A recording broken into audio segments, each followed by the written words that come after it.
start with some basic information as people are continuing to join. Thank you for joining us today. We're very excited to be continuing this series that has been put together by Addiction Policy Forum on cannabis. I am Radonna Chandler. I worked at the National Institute on Drug Abuse for over 25 years, and I am now a scientific advisor for the Addiction Policy Forum.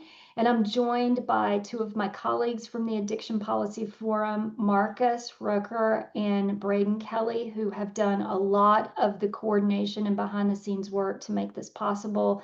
I'm really grateful for all of their support and help, so thank you very much. And I will introduce our speaker in just a minute. So this is the second seminar in a three-part series. Seminar 1 covered prevalence, risks, and health consequences of cannabis use, including the ever-changing regulatory landscape in the United States and the impact that has had on cannabis use. And our third seminar is going to focus on prevention and treatment for cannabis use disorder, including diagnosis and different types of treatment approaches. Today, we're going to focus on a really big topic where people have a lot of questions around the medical use of cannabis, including the many medical conditions for which cannabis is prescribed now and made medically available versus the scientific evidence on the effectiveness of cannabis. It's important to remember that there are numerous routes of administration for cannabis, and I use the word cannabis as opposed to marijuana because often marijuana conjures up the idea of the plant that's rolled and smoked. Cannabis is used from vaping, smoking, gummies, edibles that include food, beverages, and a wide range of products. It's also important to remember that cannabis has many different chemical and molecular properties. The two main components that we talk about and that we've studied in research include THC, which is the psychoactive or mood altering and addictive component. And then there's also cannabidiol, which is the non-psychoactive component for which there's some evidence of effectiveness in medical treatment of certain conditions.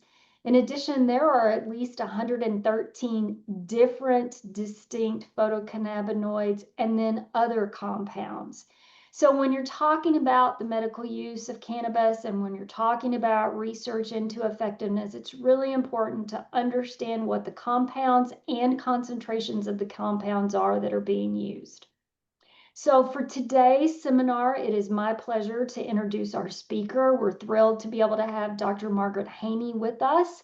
Dr. Haney is a professor of neurobiology in the psychiatric department at the Columbia University Irving Medical School, and she's the director of the Cannabis Research Laboratory. She is an esteemed scientist with many publications and a long history of NIDA funding. Her research includes cannabis use disorder and treatment, but also the potential medical benefits of different cannabinoids alone and in combination with other medications. So as we go through our presentation today, the chat function isn't available, but Q&A is. If you have any questions, type those in. We're going to have ample time for discussion at the end of the presentation. So Dr. Haney, welcome. And we will let you get started on providing us with some information on this really important topic. Great. Well, thank you so much. I'm really happy to be here. Hopefully that's the correct view. It's not the presenter. Does that look good, Radonna? Yeah. Well, thank you for that introduction. I'm really happy to be here, and I really look forward to talking more about this with the audience.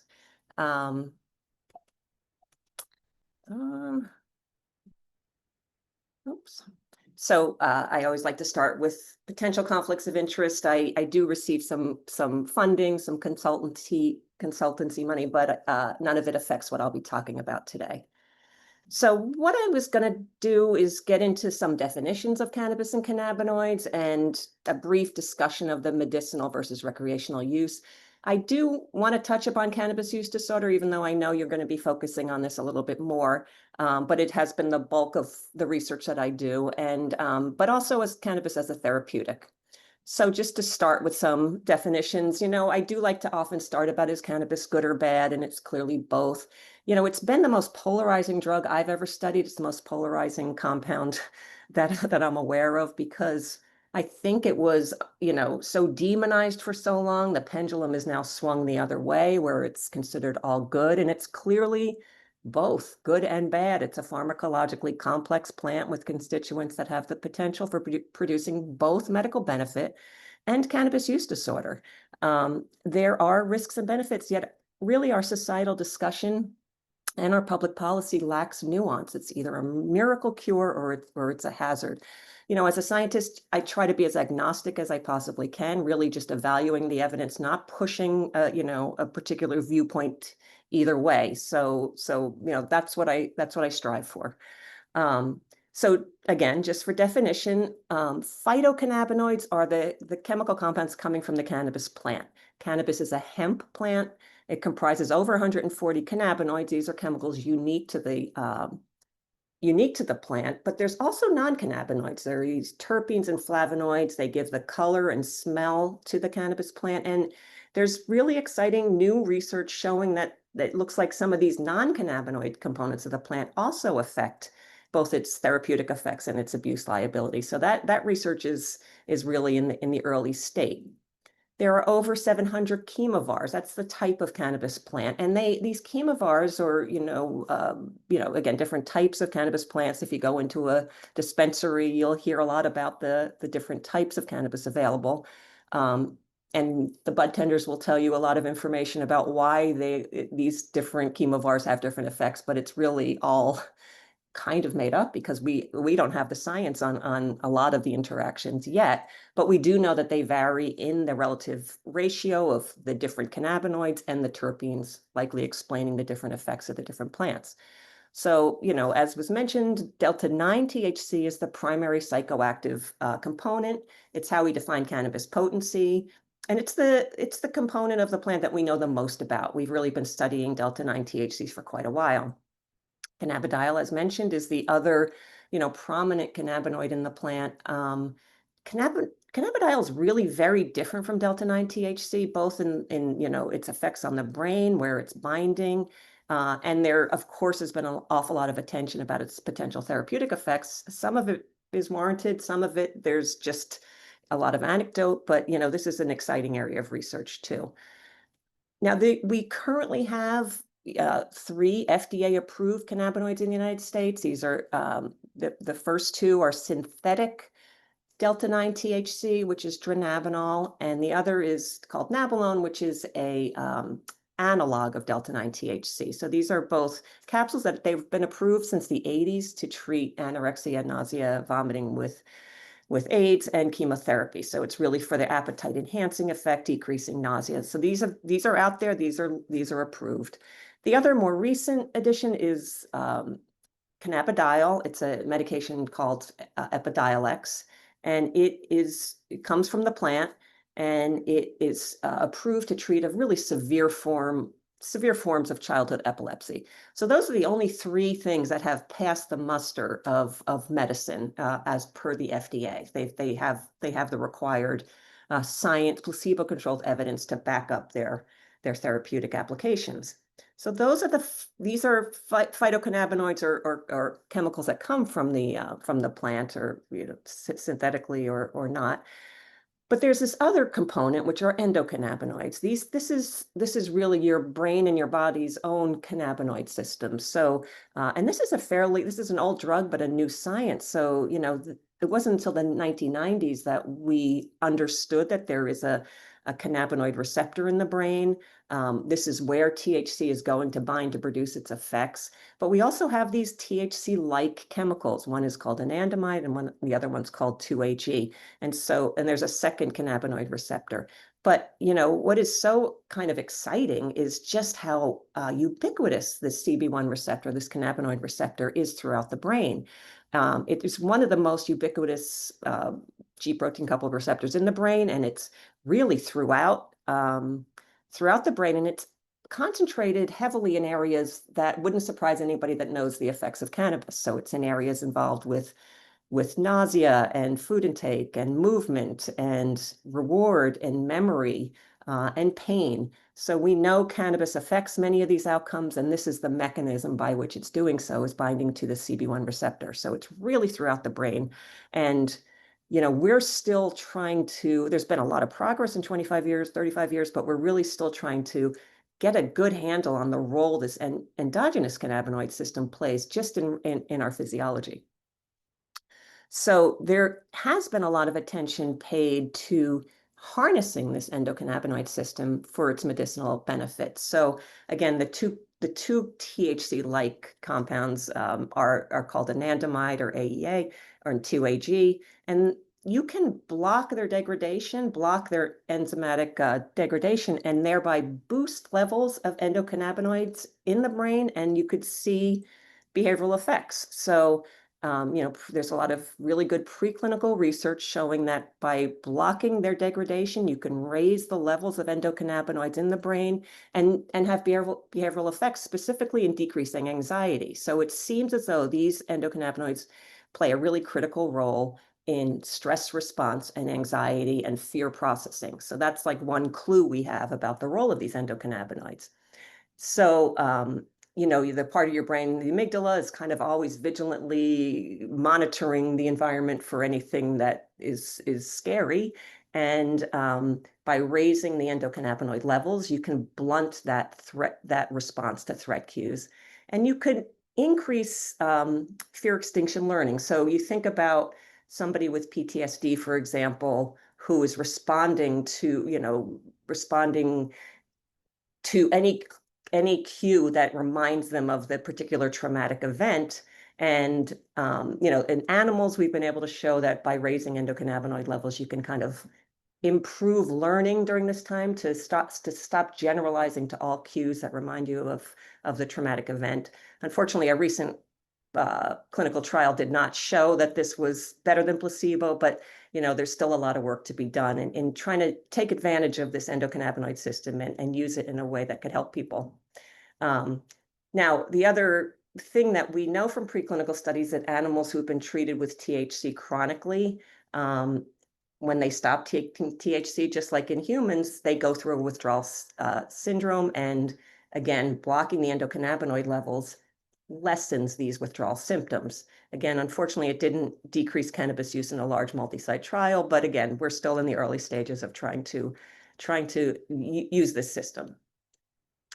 So, just to move to, the state of the state of our country right now and its approach towards cannabis, it's really fairly chaotic, and it's not in a way that I think serves anybody to have state by state differences in what is legal. So, you can use cannabis to treat your anxiety in New Mexico, but cross the border into Texas and you'd be arrested for having that same chemical. So this is not a logical, or it's not the best drug policy one can have as a nation.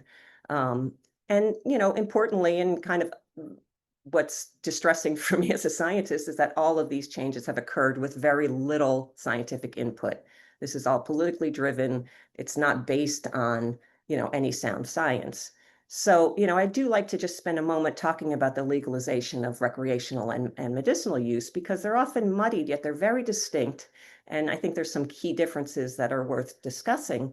So the legalization of recreational use, I kind of feel like it's inevitable in the United States. The vast majority of Americans are in favor of legalization nationwide of cannabis for recreational use. But this is perfectly within the purview of voters, what in a democracy decide. So ideally, we would have an honest discussion of the pros and cons of legalizing another intoxicant. Voters could weigh in, and we could make a decision nationally to change our federal policy about recreational use. But it's a bit galling to have the same process underway for medicinal use. So cannabis has escaped the process required of every other prescribed medication, which is randomized placebo-controlled evidence. So, it's fair to ask, should decisions about what constitutes an efficacious medication be decided by elected officials? It's often based on anecdote. It's often based on, individuals, going to their political leaders and kind of pushing a particular issue. And this is what's caused the state by state discrepancy. I live right across the George Washington Bridge to New Jersey. And in New Jersey, cannabis is deemed efficacious to treat anxiety and migraines, but it's not in New York. So again, imagine if a antibiotic was state by state, different rules for what a medicine is state by state. So I just don't feel as though anyone is served by having um, politicians decide what a medication is. We should undergo the process required of anything else. And there's good reason for this.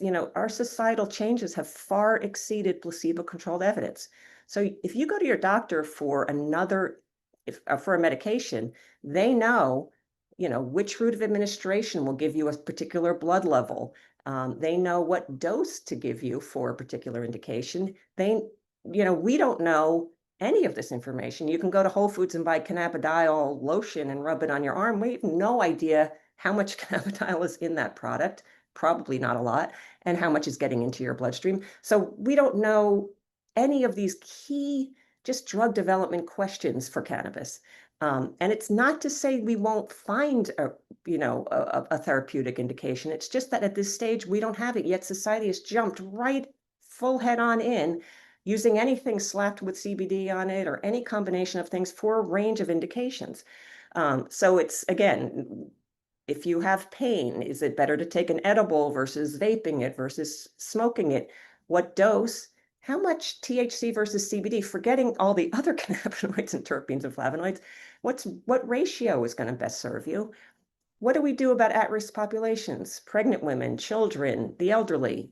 Everybody's kind of just taking a good stab at it and guessing.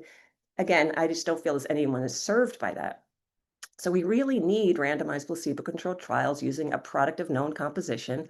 But these studies are really almost impossible to do because statewide legalized use does not extend to scientific study. I cannot go to a dispensary in New York, buy a product, and then do an experiment with it, a placebo-controlled study with it, because cannabis is a Schedule I drug.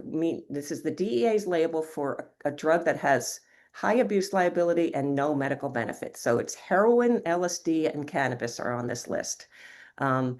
So when something is Schedule I, it's extremely hard to do a study with it. So I have a Schedule I license, but I have to have a dedicated room with a safe in a refrigerator in this dedicated room that I can only get in with my fingerprint, because you have to imagine I'm doing studies with heroin.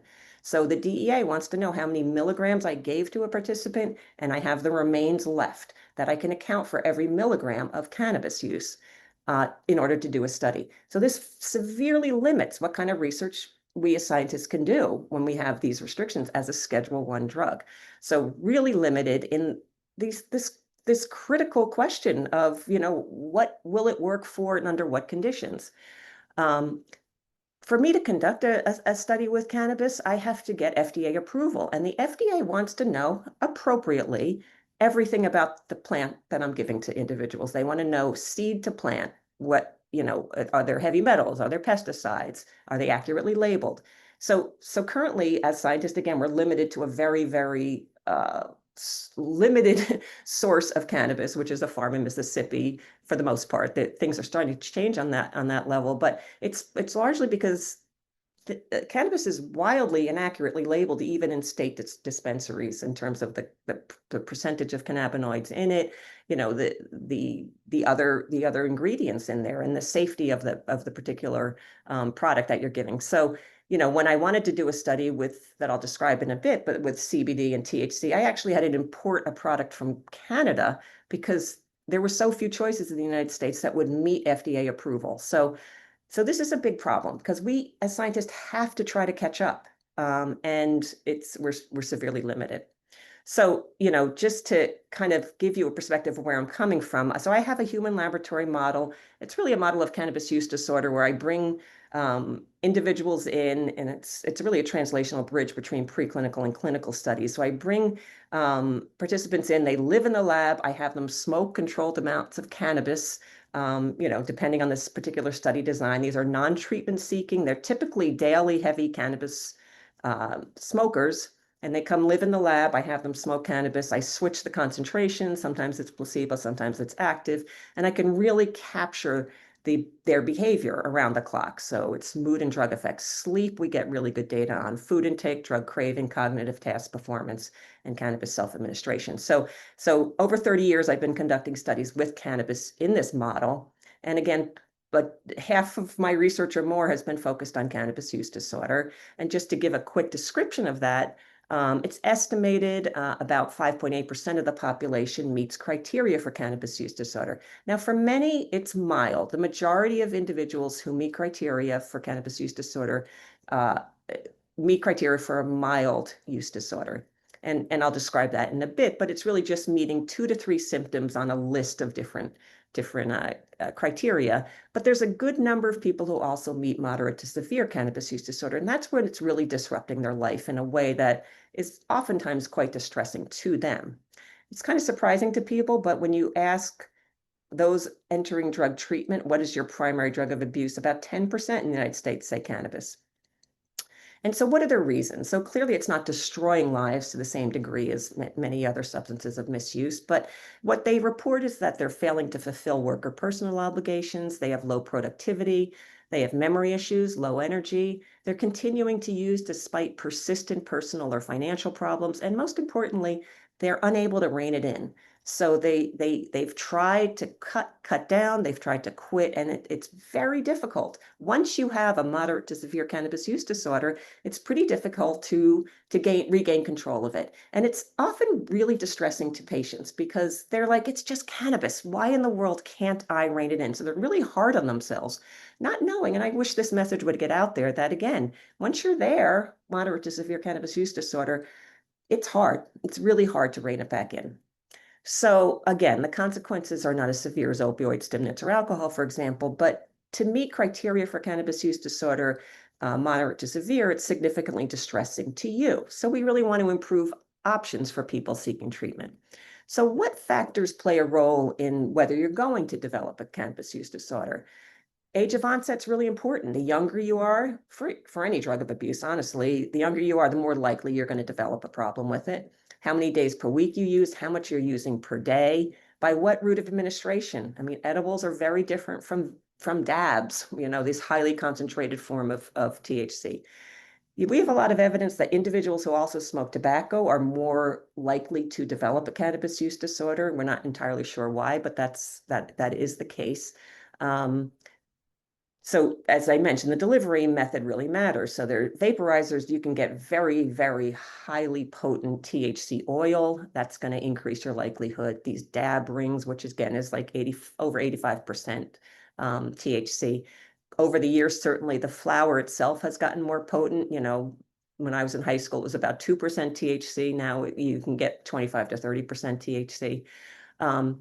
Something, again, that I don't pay a lot of attention to, but certainly has a big impact is advertising and marketing.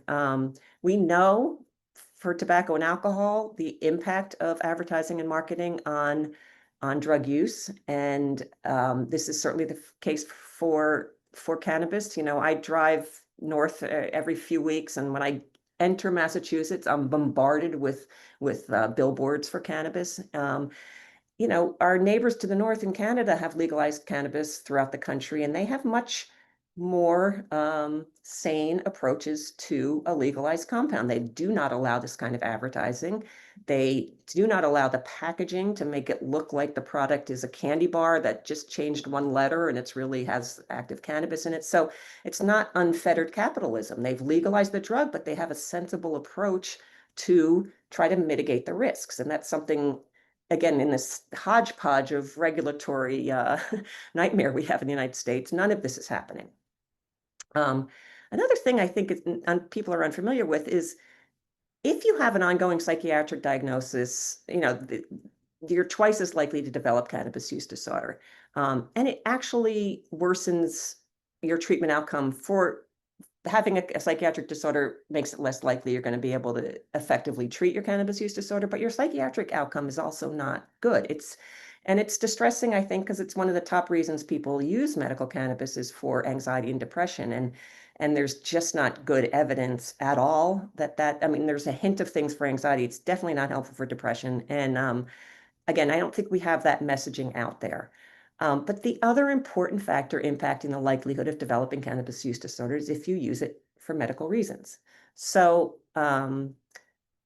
there's a lot of reasons for this. First of all, the therapeutic utility often occurs at concentrations that are intoxicating. If you're using cannabis to treat your pain, you're using a dose of THC that typically is also getting you intoxicated. So they're often very linked. Also, if you're using it for pain, for example, you're going to be using it daily, repeatedly throughout the day. That's all increasing your risk of developing cannabis use disorder. So there's evidence that the cannabis users with chronic pain have higher rates of CUD than those without chronic pain, again, likely because of the way that they're using it to treat their pain. So there was a recent study just comparing two groups. Both groups were seeking a medical cannabis card, and they were seeking it for pain, anxiety, or depression. The group that got the card had increased rates of cannabis use disorder versus the group that had to wait for their card. Again, just showing you're going to be using it repeatedly throughout the day. As I mentioned, having a psychiatric diagnosis increases the likelihood. Over 80% who use cannabis for medical purposes also use it non-medically. And that, we have kind of make it sound like they're binary, that you use it for one or the other, but clearly many are using it for both. Not everybody wants the intoxicating effects, but many also don't mind that. So, if you're going to be turning to cannabis for therapeutic use, you're typically comfortable with that kind of intoxicating effect. So, but it's a very reasonable question to say, but is it distressing? So, okay, so I have cannabis use disorder. Am I distressed by it? Or am I meeting the criteria just simply because I'm using it in a particular way for medicine? So this is what the DSM-5, how you define a substance use disorder, and it's the number of symptoms you meet. And when a meta-analysis has shown that most patients using cannabis therapeutically meet mild CUD criteria. So that could be you're craving it and you've become tolerant to its effects.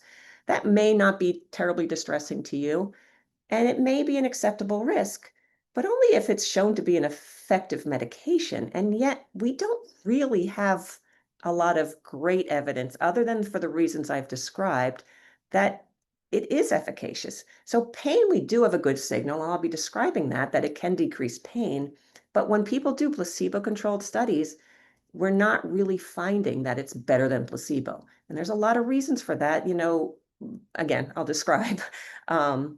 So, part of what I found in my lab back in the 1990s was, just a way to describe a cannabis withdrawal syndrome. And I thought it would be good to bring this up here because it's a very important part of cannabis use disorder. So in that lab where I have people living there for, a week or 2 weeks, I would have them smoke active cannabis. I would switch on certain days to placebo cannabis and then just track the time course of a range of symptoms. And we were measuring, as I said, behavior around the clock. And the first thing that happens when people who are using cannabis very regularly stop is their food intake kind of plummets. The first thing to show up is and the first day or two without active cannabis, their food intake really plummets. That recovers fairly quickly. So that's a withdrawal symptom that comes on fast, but within, day 3, you're kind of back to baseline again. Sleep is disrupted right away and it stays disrupted. So that's a really robust cannabis withdrawal symptom, is disrupted sleep. You have trouble falling asleep, staying asleep, a lot more nightmares. So these are all pretty uncomfortable symptoms. A little bit later, on days 2, 3, or 4 of abstinence, we see increased anxiety, irritability, depressed mood, restlessness. And these certainly all play a role in maintaining cannabis use. But again, is the messaging getting out there to individuals who are using cannabis therapeutically that this is a risk? You could develop cannabis use disorder. You could be treating your pain, your anxiety, or depressed mood with cannabis. When you stop, if you undergo withdrawal, you're going to be worse than you were at baseline. I have a feeling nobody is aware of this risk. Not to say that it should be banned. It's just a matter of informing the public. People should know that cannabis withdrawal is real, and if you're using it daily, repeatedly throughout the day, when you stop, you could suffer more. And there's kind of anecdotal evidence from anesthesiologists that report, because so many people are using cannabis daily, individuals showing up for surgery, for example, um, their anxiety in the hospital is through the roof. They're typically undergoing withdrawal. Again, there hasn't been, very good prospective data on this, but anesthesiologists are really aware people are more sensitive to pain, and they're very anxious. One of my colleagues says he has to give people a medication for anxiety, just even rolling them into the OR because of this. And physicians, I actually have a lot of empathy for people treating. They have no recommendations. Nobody's saying, here is a good plan. You should stop 2 weeks before you come in. Or, some physicians say stop that morning. Some say stop a month ahead of time. Nobody has any data to guide them as to the best approach to treating kind of an abrupt abstinence if you're using cannabis regularly. So let me just jump a little bit more into cannabis as a therapeutic. This has been a whole other area that I've explored, and I'll just describe some of our studies because I think that they illustrate some of these points that I'm making. But again, because I have this Schedule I license and this ability to give people cannabis under controlled conditions, I can do small placebo-controlled studies to really kind of ask questions that I think are important. But I like to show this slide. This is adding up all the different conditions across the 50 states that cannabis is approved to treat. So this is quite a list, and this should make you suspicious because honestly, what other medication treats everything? And the answer is placebo. And there's a lot of reasons for this. Placebo is not something to be denigrated. The placebo effect is really profound when there's enormous expectation around what a medication is going to do. And think about the messaging around cannabis right now. You have media, you have bud tenders, you have politicians, everyone telling you it's a medicine. So you're going in with a lot of expectation that it's going to work. The symptoms most susceptible to the placebo effect are pain, anxiety, and sleep. And these are some of the top reasons people seek medical cannabis. And again, I'm not saying it may not prove to be efficacious for these things, but we have to be cautious and we have to conduct the studies to prove that's actually cannabis doing this and not the expectation. You know, when people think they're taking something that's going to help their pain, they're signaling in their brain, their pain response literally is tamped down. Placebo is having, a pain relieving effect. And so it's not surprising then that somebody taking CBD versus THC versus rubbing it on their shoulder or doing anything would actually have a pain relieving effect. So again, we have done a series of studies. Our first studies were really looking at, I apologize for the sirens if you hear those, it's New York. First studies we did back in the early 2000s was really delving more into food intake and in individuals who were maintained on HIV medications. At the time, these medications really caused a lot of GI distress. They were uncomfortable and they weren't eating enough. And so we did a series of studies comparing different strengths of cannabis to placebo to dronabinol. This is the approved medication, which is just delta-9 THC. And what we found was that both worked beautifully. Cannabis worked beautifully and dronabinol worked beautifully to increase appetite. So here we're seeing a real placebo-controlled effect, and that matches again why it's been approved. But we were doing it for cannabis as well. So both smoked cannabis and oral THC worked very nicely to decrease GI distress and increase actual caloric intake. So the next set of studies I'd like to describe is with experimental pain. So this is my colleague Ziva Cooper did these studies when she was in our lab. So there's a laboratory model. It's the cold pressor test. You simply put your hand in cold water and we measure how long it takes for you to say that hurts, and then how long it takes for you to pull your hand out. So it's pain sensitivity and pain tolerance. And it's proven to be predictive for analgesics. So we brought in healthy volunteers who smoked cannabis. We tested their pain response before and after they smoked different strengths of cannabis or oral THC. And so, what we found, the green is the cannabis, the red is the dronabinol or oral THC, and this is over time.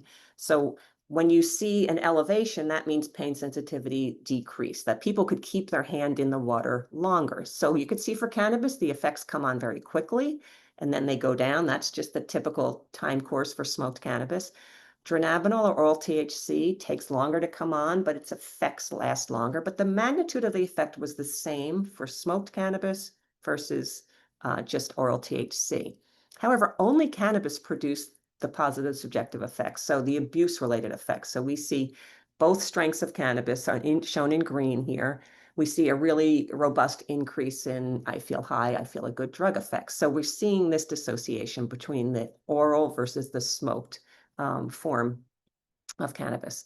But I think a really critical question is, okay, so we're seeing a decreased pain response. What happens when you're using it daily, repeatedly throughout the day? And how does it compare to changes in intoxication? We know tolerance develops when you use a drug repeatedly, but we don't, and it varies across, what measure you have. So when I was doing this work with HIV positive volunteers, if you look at the top figure, this is over days people were living in the lab, and relative to placebo, given individuals oral THC really robustly increased their caloric intake. However, tolerance developed by day 9, it was no longer different from placebo. So we're seeing tolerance to the effect, this therapeutic effect, but we didn't see any tolerance to the abuse-related effect. So that's kind of a worst case scenario, because if that's the case with cannabis, people would increase their cannabis use, yet still get even more intoxicated from it. So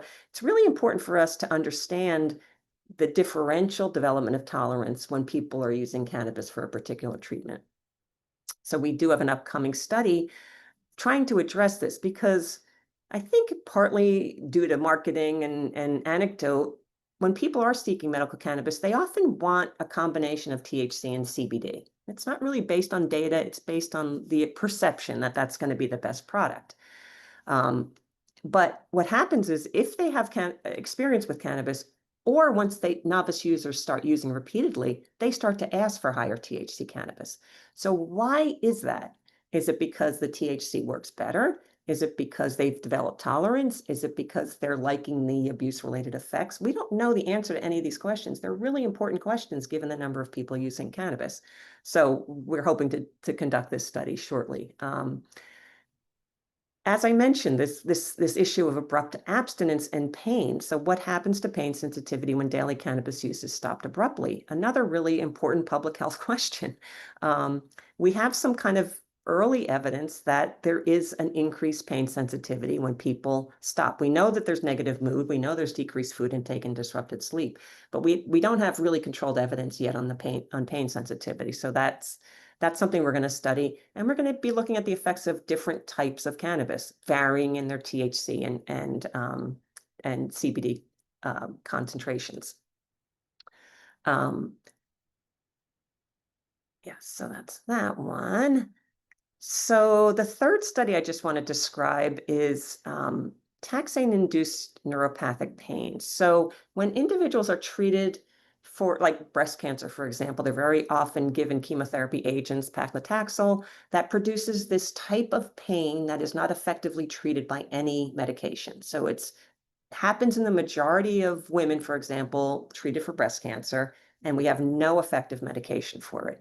But there's preclinical evidence that THC and CBD combinations actually reverse this effect of paclitaxel, and they can actually prevent it from even developing. So there's really compelling preclinical evidence, and these cannabinoids also affect other types of chemotherapy-induced neuropathic pain. So we conducted a small 8-week pilot, randomized, double-blind, placebo-controlled study looking at the feasibility and tolerability of cannabis. So it was 100 milligrams of CBD to 5 milligrams of THC given 3 times a day versus placebo to women who had this painful taxane-induced neuropathic pain. And I want to show you what we found. So this is over the 8 weeks of the study. This is ratings of pain. And so I'm showing now the active condition, the CBD THC condition. And you could see, starting right at week 1, pain response goes down, and it's below Below the number 4 means it's kind of a clinically meaningful reduction in pain. But what happens with placebo? It's exactly the same. So we see a change over time. We don't see a significant effect of cannabis relative to placebo. Other endpoints, pain interference, how much it's interfering with your life. Again, a decrease over time, no difference from placebo. Neuropathy, that's the, pins and needles kind of discomfort, was actually worse in the active cannabis condition. And the same with sleep. This one really surprised me, but sleep was actually worse in active versus placebo. So, again, if we didn't have a placebo group and we see this change over time, which is the vast majority of studies, they don't include a placebo group and they walk away saying, wow, we're really seeing a reduction in pain. Yes, you are, but it's not different from placebo. Again, just hammering home for the thousandth time how important having a placebo group is to distinguish expectation from the actual pharmacology. So again, politicians, media, medical professionals, bud tenders, all are telling you it's a medicine. When you're just doing observational studies, looking at people who use cannabis for medicine or comparing to baseline, it doesn't demonstrate cannabis is actually a medicine. It just shows you it could be a placebo effect. In fact, in our condition, cannabis made things worse. But and we don't know this for most other indications. I sit on I'm an associate editor for a journal for cannabis, and I no longer am interested in studies. There's a myriad of studies just saying, looking at somebody who's using medical cannabis, name the endpoint. It could be anything you name, and lo and behold, by the end of the trial, they are better. Doesn't matter what they were taking, CBD, THC, whatever it is, whatever the endpoint, they're always better. And again, that just tells me it's a placebo effect. Until you can show it otherwise, that's the only way I can process that. This, again, the point I'm going to hammer home, this is a large-scale for-profit industry. It's $1 billion industry.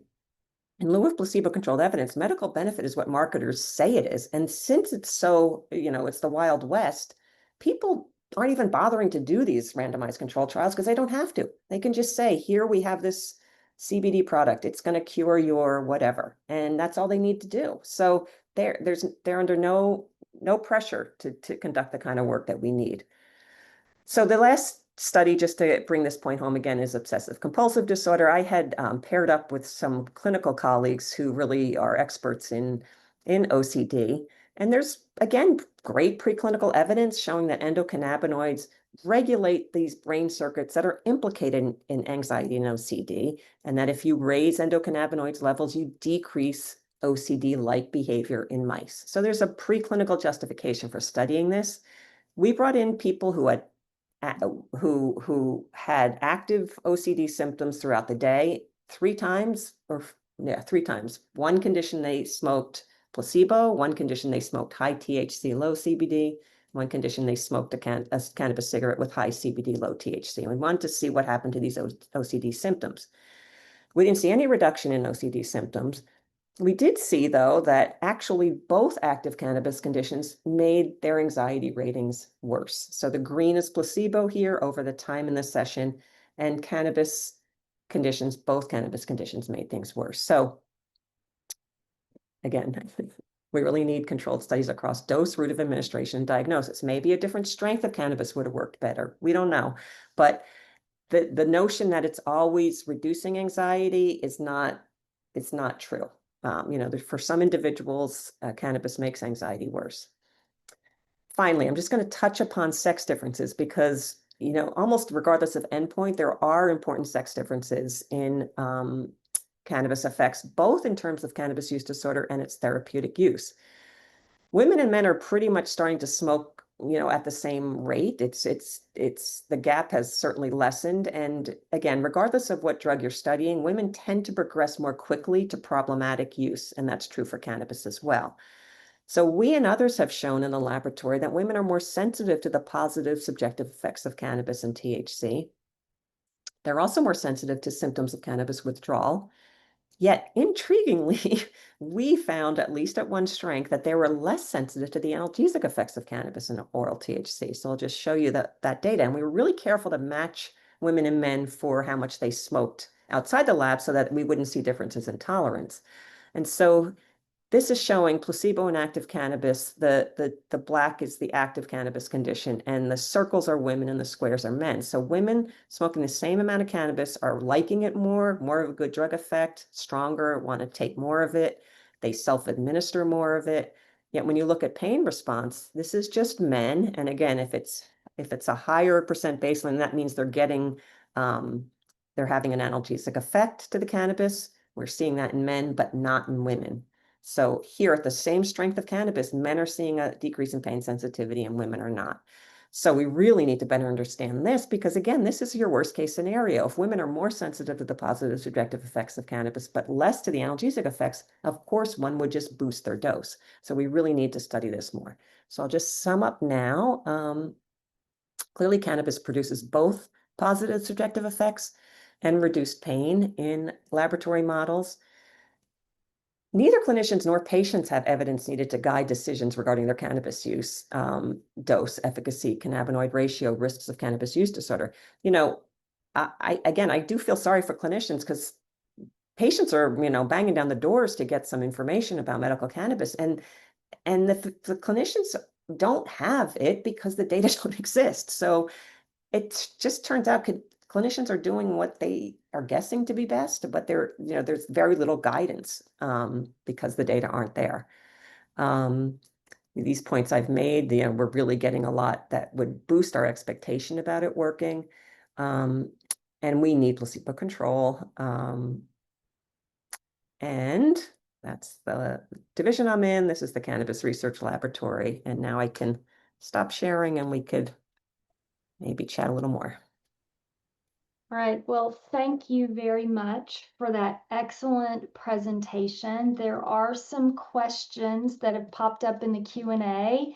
If you have questions, go ahead and put those in there because I'm going to be monitoring that. I wanted to go back though and start out because you used a couple of terms at the beginning and then throughout the presentation. And I want to make sure that our broad audience understands that because it kind of lays a really important foundation. You talked about the endogenous system and endocannabinoids. Can you just say a little bit more about what an endogenous system in the brain is, what the purposes are from an evolutionary perspective about those endogenous systems and endocannabinoids, and a little bit more about how that works? Because I think that's really helpful in understanding all of these things that you were talking about later on. Yeah, so the reason why we respond to cannabis so well is because we have in our brain this protein that sits there, a receptor that is ready there for THC. And it's there not because there's a plant outside that produces THC, it's because our body produces something like THC. And it's clearly playing a very, very important role in our brain functioning and our physiology, because as I showed, this receptor where THC binds is everywhere in the brain and in really key critical areas for healthy functioning, stress responding, pain, anxiety, food intake, that sort of thing. So again, we have our brain's own THC-like compounds that play a really important role in our overall functioning. And, one of the ways we discovered how important this role of our own brain's THC, how critical this role is many years ago, there was this medication called rimonabant discovered that goes in and blocks that receptor, that CB1 receptor. It sits there and doesn't let any of your endogenous THC bind. And the reason drug companies were so excited about it is because people lost weight and they stopped smoking cigarettes. And so, of course, drug companies were like beside themselves because those are two huge markets. And what they found is people maintained on these medications had some very serious adverse events, including suicidal ideation, depression. So it was really affecting their mood. So that tells us we cannot just shut this system down, that we need these endogenous THC-like compounds to be able to do their job And part of that job seems to be mood, very important to mood. Um, so again, we still, I feel, have a lot to learn about this. These studies that we, have been done to raise the endogenous cannabinoid levels are giving us signals, but there's still so much more we need to do to better understand how important this. We know it's important, but I think we're still kind of sorting out all of its functions. Right.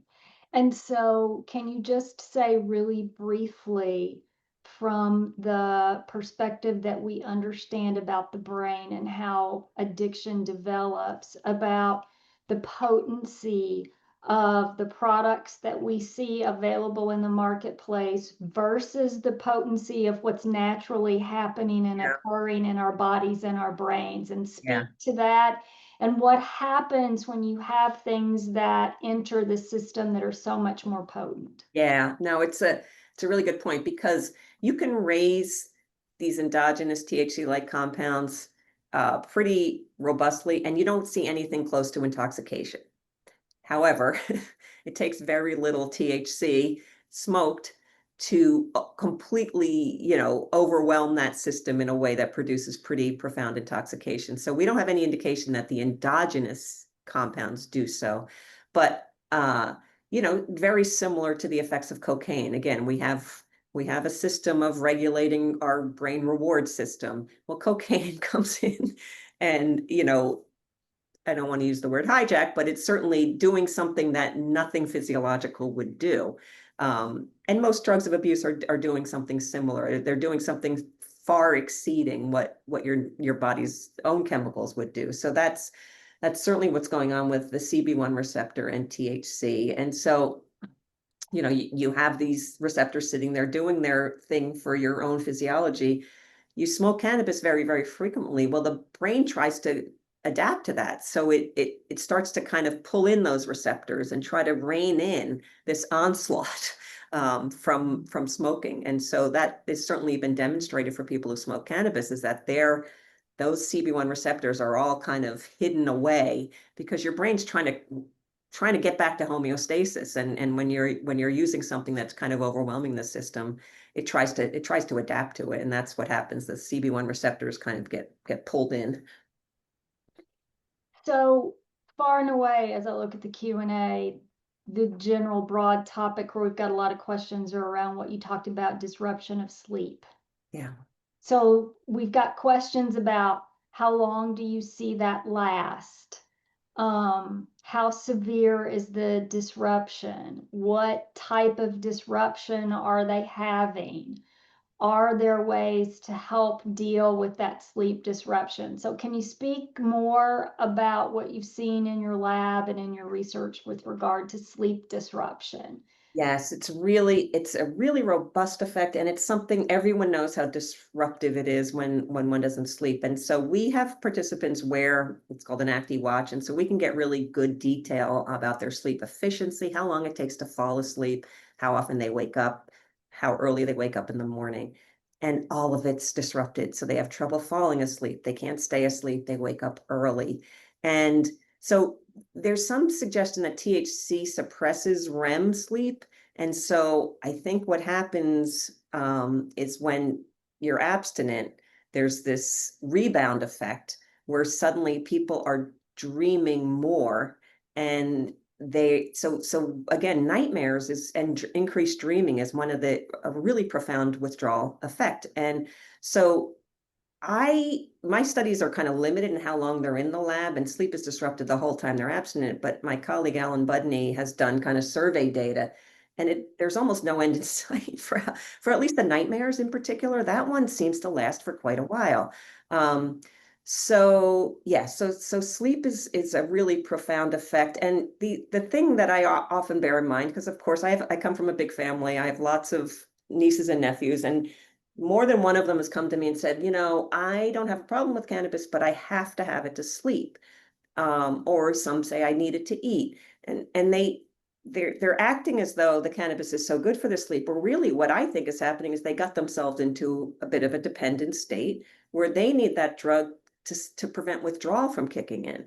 So that's it's a very common thing. So many of my participants have said, "Oh boy, I can't eat unless I have cannabis." It's like, yeah, because you you're dependent on it now, and you're going through withdrawal, which includes disrupted sleep and disrupted food intake. So that's what's happened. Now, when people do abstain for a long time, their sleep is improves tremendously. So it takes a while absence, but I don't have an answer as to how long because, at least in terms of Budney's data, it was lasting many weeks. So it takes a little while for that one to recover. And so, are there data about sleep disruption looking at THC versus CBD? Um, Because CBD is the component that we're often interested in different medical indications. And right. so, but as you said, you see people coming in initially and they're either seeking both or they start to seek THC. But just from an evidence perspective, have we sorted that out at all? I don't, I could be, I am not, nothing's jumping to mind about somebody who's really studied CBD and sleep, but probably has been done. Um, but nothing is popping to mind with that. CBD is so different from THC. It wouldn't surprise me if it's not acting at all in the same way on sleep. I would predict delta 8 THC would produce the same effect because that's the other thing I didn't really bring up, but delta 8, the whole commercialization of that is of course particularly robust in states where there is no legalized cannabis because there's a secret way in with the farm bill where delta 8 is legal. So it's really prevalent in states where cannabis is not legal. And delta 8 seems to be very similar to delta 9 THC, maybe less potent, but I would predict somebody really pounding delta 8 THC would run across the same problem with sleep when they stopped. But I don't think there's data out there, and I really don't know the answer about the CBD one, but nothing's jumping to mind about that being carefully studied. Okay. There was another question about some sort of anecdotal as well as some preliminary um, data looking at the connection between suicide and cannabis. Do you measure anything around suicide or suicidal ideation as a part of your work? And do you have any data related to that yourself? I do not. Now, I have to say we're very carefully screening participants before they come into a study. So anybody expressing suicidal ideation, we certainly ask those questions during screening, and anybody giving us any suggestion, we would shunt toward clinical care. So I don't have any data on that directly. I don't, and I don't know. I don't know that field terribly well, but in our hands, we enroll healthy cannabis daily cannabis users who have cannabis use disorder but have no other psychiatric or drug substance use disorders. So it's a fairly uh, you know, pure population in terms of it just having cannabis use disorder. And that's so these other factors don't confound what I'm looking at. I just really want to focus on cannabis and nothing else. So I don't really have good data on suicide. And someone asked, with the opioid epidemic and the overdose crisis, what do we know about the use of cannabis in the treatment of opioid use disorder and/or opioid withdrawal? Yeah, so we did some studies early on. It's a pretty mixed message about withdrawal symptoms. So we were hoping that we could get people on an effective opioid treatment medication, get them through that initial bit of withdrawal by giving them THC. And we and others haven't been able to really find a great effect with that.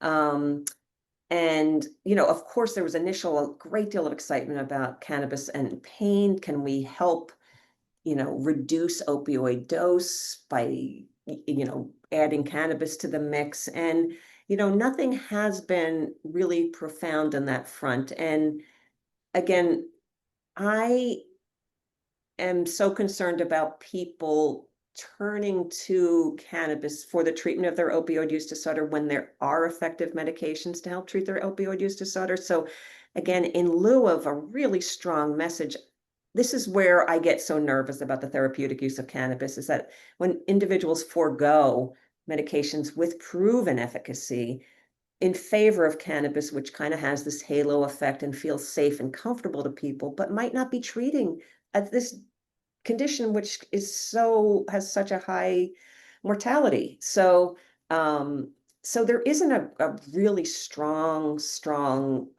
argument for for the treatment of opioid use disorder or for withdrawal.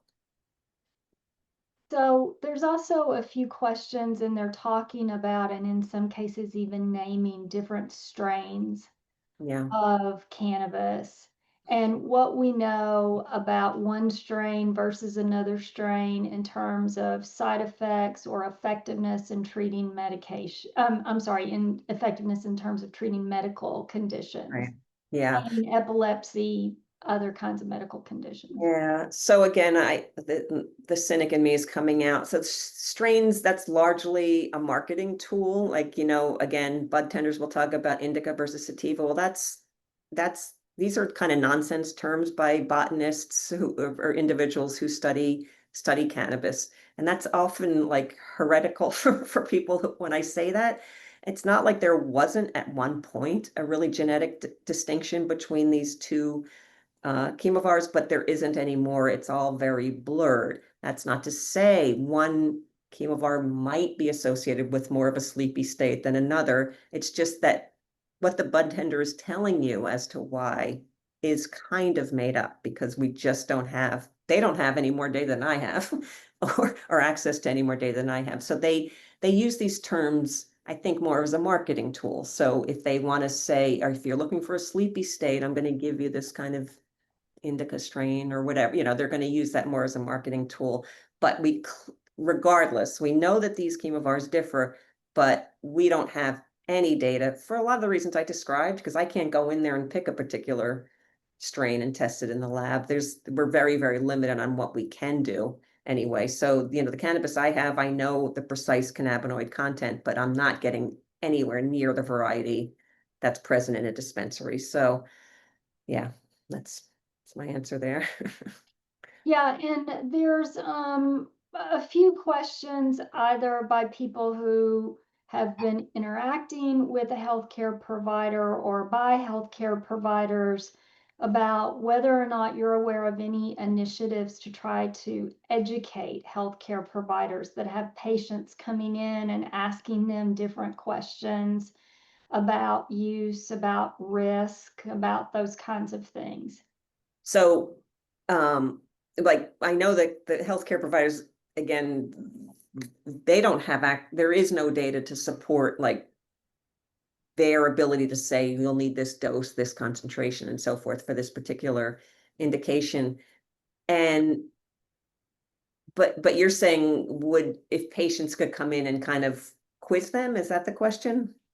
Well, both ways. So you answered the first question. The Yeah. second question is if I come in and say, hey, I'm thinking about going to a dispensary and using CBD oil for my whatever, are you aware of any efforts to try to educate healthcare providers about the kinds of things you've said? Well, Yeah. here's some risks and here's some Right. things you'd need to think about. And I wish. No, I wish. And so I know in New York State, so you can't prescribe medical cannabis because it is still Schedule 1, but you can recommend. And so for a clinician to get the permission to recommend medical cannabis, they have to take a course. Well, the course isn't fantastic because there isn't data. So I think there's efforts to get them familiar with the endocannabinoid system and so forth. But um, in terms of what indication to recommend for a particular strain, I don't think there is, and fair I fear that they're getting very little information about cannabis use disorder because again, it's just a discussion to have with patients, just to get everyone to be aware of it. Because again, I do not think many people are aware of the risk of this, and nobody wants it. So just to be aware. So I always keep bringing up Canada because I do admire a lot of what they've done, but there's a lot of recommendations to, go slow and start low. And, when you are investigating, even just in terms of how you feel when you're using cannabis, they do put a lot of recommendations out there and ways to mitigate risk.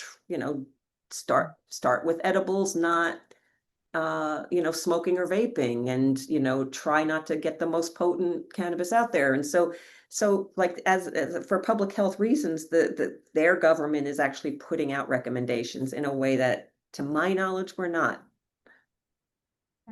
And then there's a question to clarify some of what you were saying about analgesia in men versus women.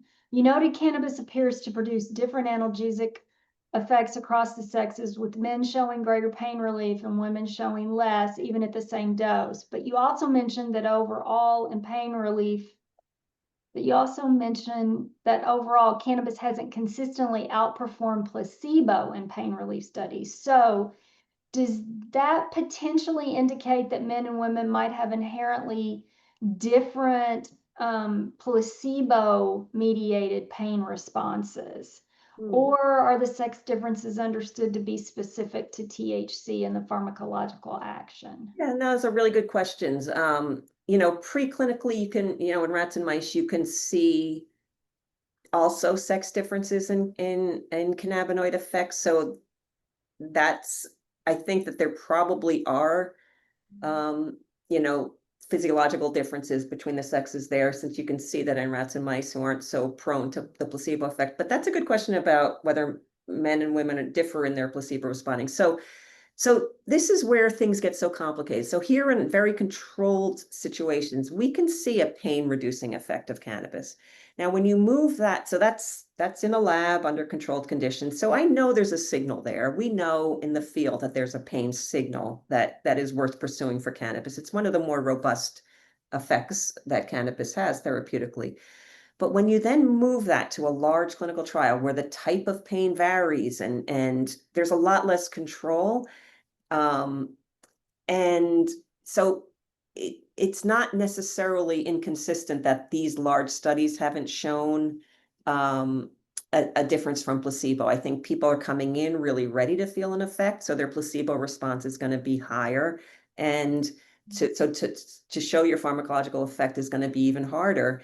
And who knows if the type of pain matters, or all these other factors that we in a healthy population could carefully control. I haven't done studies other than that one neuropathic pain study in individuals who are currently in a pain state, because I'm coming at things from a much more tightly controlled way, looking for a signal. But this discrepancy from what we can see in the lab and what you see in a very large clinical trial, it's not an uncommon difference to see. When you open things up, it's much harder to control all the confounds that you have in these randomized controlled trials. So the our I feel like the sex difference I described there is a little bit of a tidbit that it's very limited to one particular the strength that we tested in one dose. I'm not saying women never get an analgesic effect, but it was just really kind of alarming and shocking to us to see that when we reported on this analgesic effect in our first paper, and then we later teased it out as a function of sex, it was just all the men, and the women were just blunting it all, when we merged them all together. So I feel like that one needs a lot more attention paid to it. I just this summer attended a conference that was really focused on cannabis and cannabinoids, all the way from, the petri dish to society. It was just the whole thing. And what was so shocking to me is it didn't matter what you were measuring, there was a sex difference if animals were compared or men and women can compare. So there's something really there that's different, that just needs more work. And do we understand sex differences in the endogenous system? Not to my knowledge. Yeah, that's a good question too. Probably that data's out there, but I'm not aware of it at the moment. Okay. So I want to make sure that during the Q&A, we go back to something that you started out with, which are the FDA-approved indications, both the medications and what they're used to treat. And to clarify really carefully that two of them are synthetics. So it's not cannabis per se that's been approved. And to just talk about those three indications, and to emphasize the fact that, to get those indications and to get the FDA approval, just a little bit about the type and number of studies and way the science has to build in order to get that approval Yeah, versus no approval. just saying it.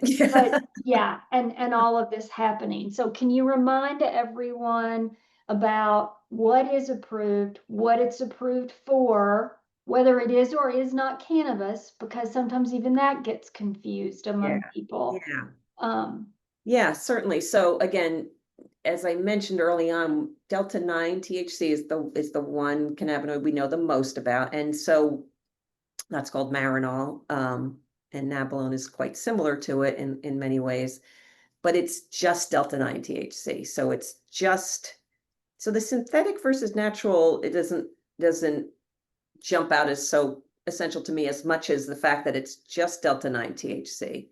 And we can replicate a lot of the effects of cannabis just looking at delta 9 THC, but not all of it. So clearly the other components are playing a role. But the FDA approved Marinol and Dronabinol back in the 80s because this is the way the FDA is comfortable approving medications. It's a pill, and it's done versus a placebo control. And so you have to typically do several randomized controlled trials in a patient population to show better than placebo, at what dose, for what indication. So they were able to do that with cannabis.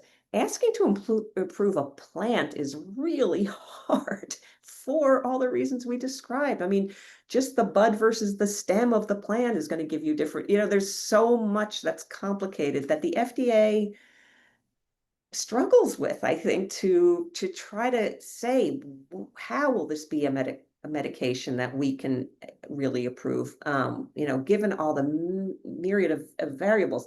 So Epidiolex, which is just, I think, 99.9% CBD or something, but it is coming from the plant and it's almost pure CBD. So that also passed muster and could satisfy the FDA that it was better than placebo for this one indication. And it which doesn't is epilepsy in that, children. and it's that severe, it's a really distressing form of epilepsy, kids having seizures repeatedly throughout the day. And CBD reduces, and it's an extraordinarily high dose of CBD is the other really important thing. So, adding 10 milligrams to your coffee at Starbucks is not, no, nobody on the planet would think that's going to do anything except when you think it's going to do something. Um, but the dose matters, and the dose for treating epilepsy is really high. So much higher than any other testing for any other indication. So, but those were the things that satisfy the FDA. We're still really stuck in this loop of how we're going to move forward with FDA approval for things. It's also something drug companies aren't super excited to get involved with because the black market's sitting there waiting, so why would I go pay X number of dollars for my medicine when I could so easily buy it for 1/3 of the price? God bless you. You know, something similar. So the motivation for companies to really delve into this as a medication has been kind of wavering. So there's a clarification question regarding pain. Um, one participant said, the slides seem to indicate that cannabis does produce a positive subjective effect on reduced pain in the laboratory model. Are you saying that in large-scale randomized placebo-controlled trials, the reduced pain effect does not show up? I think what happens is it does show up, but it shows up for placebo too. Right. So that's exactly what we showed. So, when you're looking compared to baseline, everyone gets better. And it's when you have placebo, you could see that the placebo group gets better too. And in that neuropathic pain trial, we were really careful to control the blind, because many people say, well, of course people will know when they're getting active versus placebo. You're not going to be able to really maintain the blind, so they're going to know they got active drug. We were tricky in a lot of ways when we did that study, and people didn't know. And we had a lot of calls from people in the placebo group that they had to lower the dose because they had too many side effects. So that really showed to me we successfully maintained the blind. It's a tricky thing to do with cannabis, but there are ways you can do it. And yeah,